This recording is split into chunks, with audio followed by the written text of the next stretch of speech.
But we're going to join now one of our colleagues, Josh Haskell, who we usually talk to about politics and campaign 2016, but this time he is with a group of very unique New Year's revelers who are celebrating in a very specific way. Very specific way.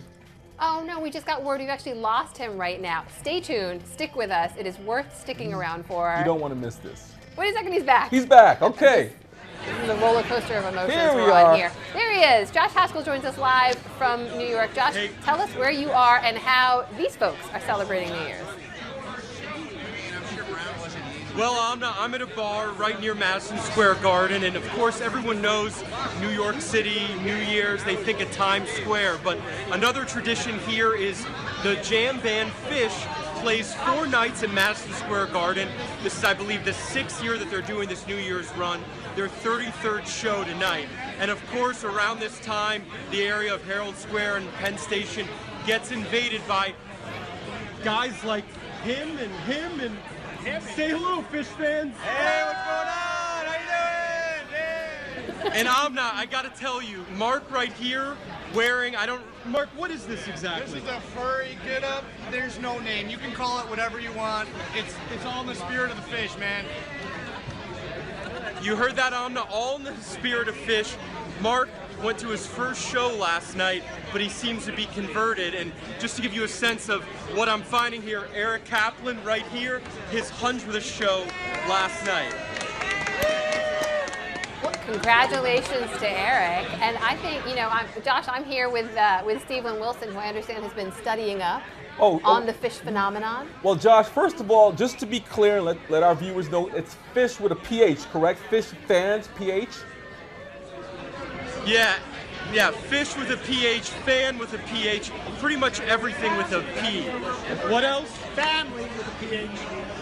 Family with a PH. So there's a lot of kind of quirky things. There's a lot of quirky things that surround Phish.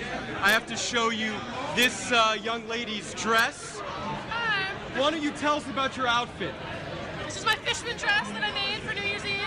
So for our viewers on ABC Digital, who is Fishman? What is a Fishman dress? Fishman's the drummer of Phish. He always wears the same exact dress, more like a muumuu. Every show, navy with red circles on it. So a lot of Phish fans do that pattern on a lot of different things. Heard that, Amna?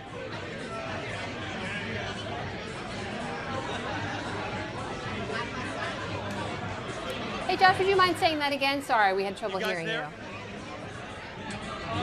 Oh, no, I just wanted to show you her outfit before she left. But you guys are going to ask me a little bit about Phish? Yeah, Josh, so let's say we wanted to be Phish fans. What is it that we need to be welcomed into the circle of Phish? What's the most important element? Into that family. Into that Phish family. What's the most important element?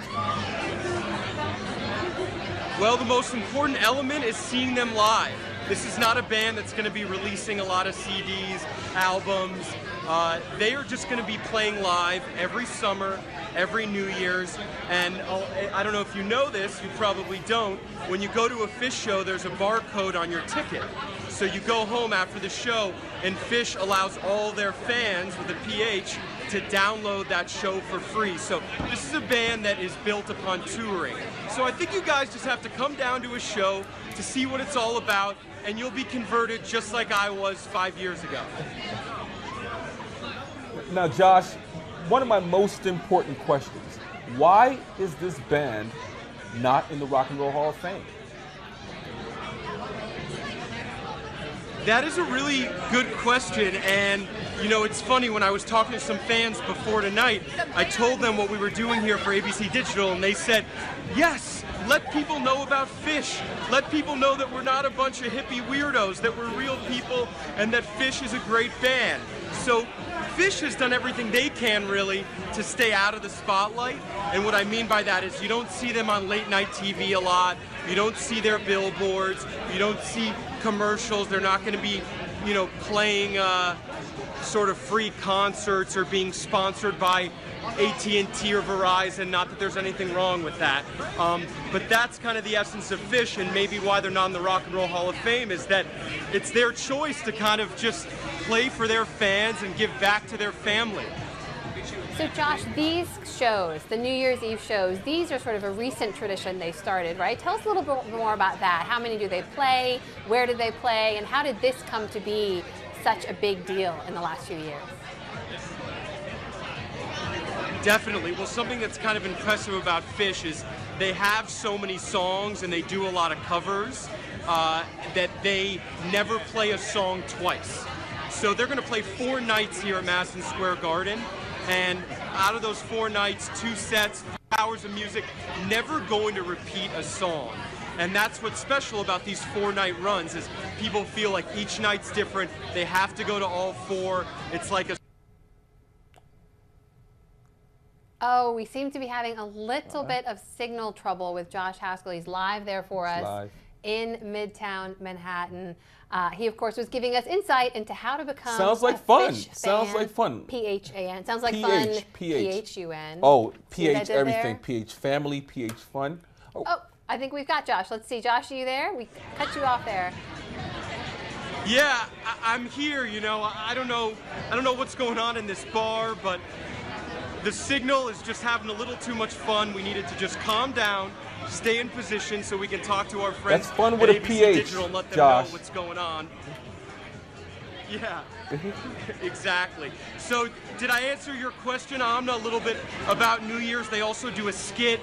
They came out in a hot dog mobile one year. They dress up. So no one really knows what's going to happen tonight, but that adds to the excitement. 20,000 fans inside MSG, a block away.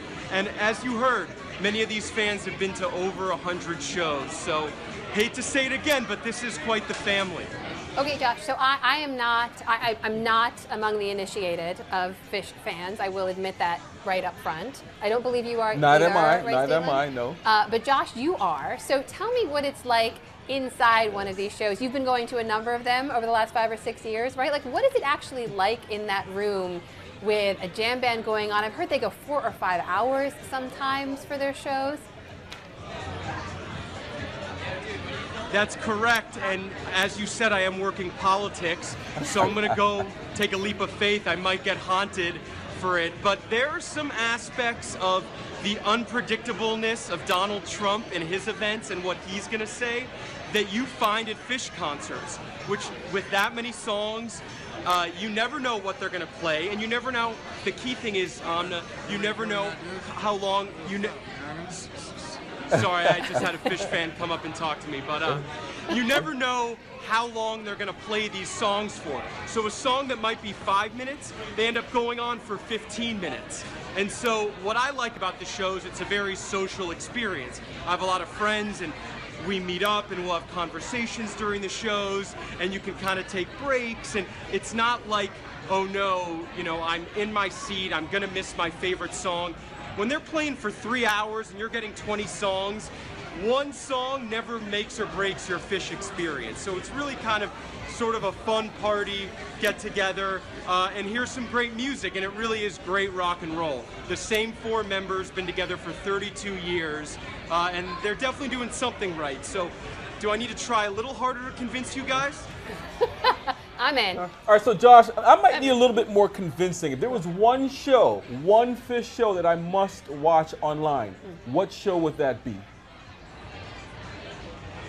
I would say that it'd be the 2012 New Year's Eve show, where I actually don't know if it's appropriate for me to say the name of the song, so I'm not going to, but they have a famous song, kind of involves hot dogs a little bit. We'll leave it at that. But anyway, they came out in costume, brought some Broadway dancers and singers, and they performed the song, singing it in 10 different languages.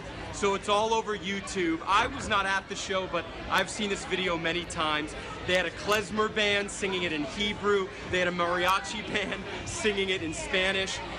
The same chorus of the song. And then that's when Phish famously left the stage while the Broadway singers were performing, got inside a hot dog mobile, were elevated up over Madison Square Garden on a track and did a circle of Madison Square Garden and came down. So I'm sending you that show the second that this ends. And I also got to tell you guys, I know you're on the Upper West Side right now, but there's definitely some excitement building on the streets here around MSG. There were people lining up 3 hours ago for a poster. Phish releases 250 special posters for this exact show. They weren't even lining up for tickets. There's also a lot of people around with the #1 in the air. They're looking for tickets. And so it's kind of a party-like atmosphere. So on your way home, why not swing by MSG?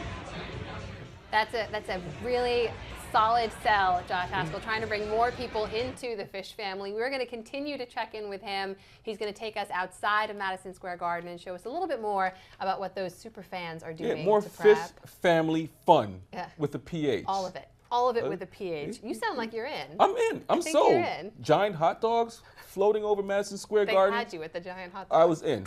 I was in. Thank you, Josh.